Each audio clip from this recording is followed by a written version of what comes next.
제8장. 그러므로 이제 그리스도 예수 안에 있는 자에게는 결코 정죄함이 없나니, 이는 그리스도 예수 안에 있는 생명의 성령의 법이 죄와 사망의 법에서 너를 해방하였습니다.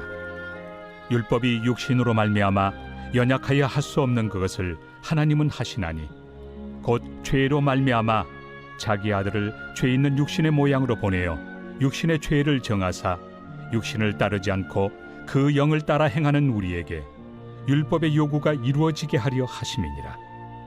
육신을 따르는 자는 육신의 일을, 영을 따르는 자는 영의 일을 생각하나니, 육신의 생각은 사망이요 영의 생각은 생명과 평안이 있나.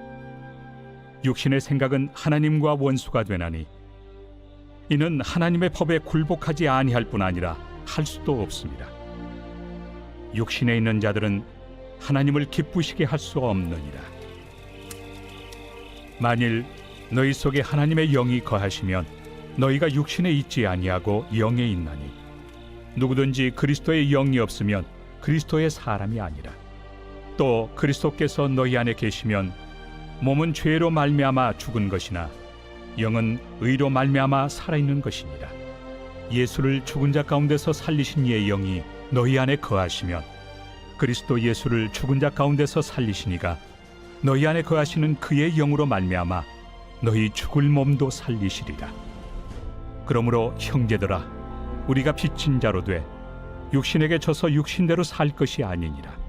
너희가 육신대로 살면 반드시 죽을 것이로되 영으로서 몸의 행실을 죽이면 살리니, 무릇 하나님의 영으로 인도함을 받는 사람은 곧 하나님의 아들이라. 너희는 다시 무서워하는 종의 영을 받지 아니하고 양자의 영을 받았으므로 우리가 아빠 아버지라고 부르짖느니라. 성령이 친히 우리의 영과 더불어 우리가 하나님의 자녀인 것을 증언하시나니, 자녀이면 또한 상속자 곧 하나님의 상속자요 그리스도와 함께한 상속자니, 우리가 그와 함께 영광을 받기 위하여 고난도 함께 받아야 할 것이니라. 안녕하세요. 6월 10일 토요일입니다. 죄의 법이 아닌 생명의 성령의 법을 따라 오늘을 사는 우리가 되기를 바랍니다.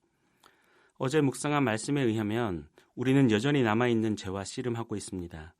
죄와의 씨름은 우리가 근본적으로 변화했다는 증거이지만, 그럼에도 반복되는 씨름에 우리는 지칠 수 있습니다.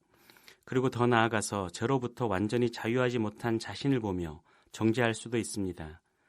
이런 우리를 위해 바울은 8장을 시작하며 놀라운 진리를 선언합니다. 그러므로 이제 그리스도 예수 안에 있는 자에게는 결코 정죄함이 없나니. 여기서 그러므로는 앞에서 바울이 언급한 모든 내용의 결론으로 라고 읽을 수 있습니다. 구원받았음에도 여전히 여러 가지 질문을 가지고 있고, 심지어 제 문제와 씨름하고 있는 우리지만 예수 그리스도 안에 있는 이상 결코 정죄함이 없다는 겁니다. 왜냐하면 그리스도 예수 안에 있는 생명의 성령의 법이 죄와 사망의 법에서 우리를 해방했기 때문입니다. 놀라운 진리입니다. 더 놀라운 것은 바울이 실장에서 강조했듯이 이 진리가 우리 것이 되는데 우리의 노력이 1도 필요하지 않았다는 사실입니다. 우리가 그리스도 안에 있는 것도 우리 노력의 결과가 아니라 우리에게 믿음을 주시고 우리를 그리스도 안으로 이끌어 주신 성령님 때문입니다. 이런 성령의 역사 때문에 우리는 죄와 사망의 법에서 해방된 것입니다. 여기서 해방되었다는 말이 매우 중요합니다. 이집트 노예 생활에서 벗어나 광야를 걷던 이스라엘은 번번이 이집트를 그리워하고 심지어 이집트로 돌아가려는 시도를 했습니다. 그럼에도 그들은 해방된 자였기에 노예가 아니라 자유인이었습니다. 마찬가지로 생명의 성령의 법이 우리에게 가져온 해방도 여전히 죄로부터 완전히 자유하지 못하고 죄와 씨름하고 있는 우리에게 의의 종이라는 정체성을 부여합니다. 그러므로 그리스도 예수 안에 있는 자에게는 결코 정죄함이 없는 것입니다. 바울의 이 놀라운 선언에 지금까지 많은 그리스도인들이 죄책감에서 벗어나 자유를 맛보았습니다. 그러나 바울이 이 사실을 선언하는 것은 단순히 우리 안에 있는 죄책감을 덜어내고 구원의 확신을 더하기 위함만이 아닙니다. 바울은 이 사실을 강조함으로써 우리에게 죄를 극복하는 삶을 제시합니다. 그것은 바로 우리를 죄에서 해방한 성령을 의지하는 삶입니다. 4절을 보십시오. 영을 따라 행하는 우리에게 율법의 요구가 이루어지게 하려 함이라. 우리가 성령을 의지할 때 죄를 거슬러 율법의 요구를 이룰 수 있다는 겁니다. 그렇다면 성령을 의지한다는 것은 무엇입니까? 바울은 5절에서 영의 일을 생각하는 것이라고 단정적으로 이야기합니다. 여기서 영의 일을 생각한다는 것은 단순히 종교적이고 신앙적인 생각을 한다는 의미가 아닙니다. 영의 일을 생각한다는 것은 성령께서 집중해서 하고 계시는 일로 우리의 생각을 가득 채운다는 의미입니다. 따라서 우리는 무엇보다 우선해서 성령께서 집중해서 하고 계시는 일이 무엇인지 알아야 합니다. 그 일은 첫째, 우리 안에 거하시는 일입니다.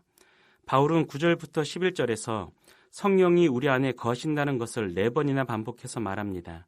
우리 안에 거하시는 일이 성령의 주되고 핵심적인 일이기 때문입니다. 성령은 그리스도를 믿는 우리 안에 거하십니다. 만약 우리가 이 사실에 집중해서 우리의 생각을 가득 채운다면 어떤 일이 일어나겠습니까? 죄의 유혹이 있을 때 육신에게 져서 육신대로 사는 것이 아니라 영으로서 몸의 행실을 죽일 수 있습니다. 죄에게 지는 것이 아니라 죄와 싸워서 이길 수 있는 겁니다. 성령께서 하시는 두 번째 일은 끊임없이 우리가 하나님의 자녀임을 알려주시는 것입니다. 14절부터 16절을 보십시오. 무릇 하나님의 영으로 인도함을 받은 사람은 곧 하나님의 아들이라. 너희는 다시 무소하는 종의 영을 받지 아니하고 양자의 영을 받았으므로 우리가 아바 아버지라 부르짖느니라. 성령이 친히 우리 영과 더불어 우리가 하나님의 자녀인 것을 증언하시나니. 따라서 우리가 성령의 일에 집중한다는 것은 그리스도 안에서 우리에게 일어난 신분 변화, 곧 하나님의 자녀가 되었다는 놀라운 사실을 반복해서 생각하고 마음에 새기는 것입니다. 그럴 때 우리는 죄를 지으려다가도 지각된 우리의 정체성 때문에 멈출 수 있습니다. 심지어 17절 말씀처럼 그리스도와 함께한 상속자로서 그리스도의 고난에 동참할 수 있습니다.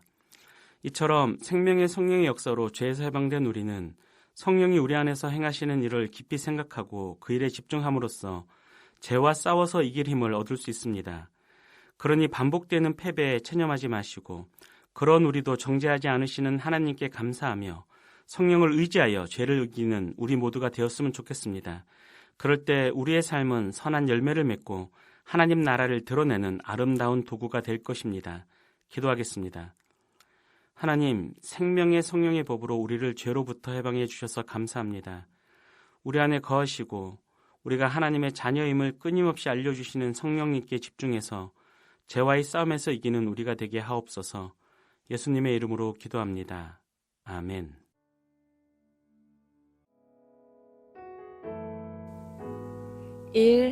오심 기도. 하루 5번 마음을 다해 드리는 기도. 나는 죽었습니다. 제가 주인이 아니고 예수님이 저의 주인이십니다. 예수님은 십자가에서 죽으시고 부활하셨습니다. 부활하신 예수님을 가슴으로 만나서 따라가며 간증합니다. 사랑하는 가족과 함께 영광스러운 승리를 노래합니다.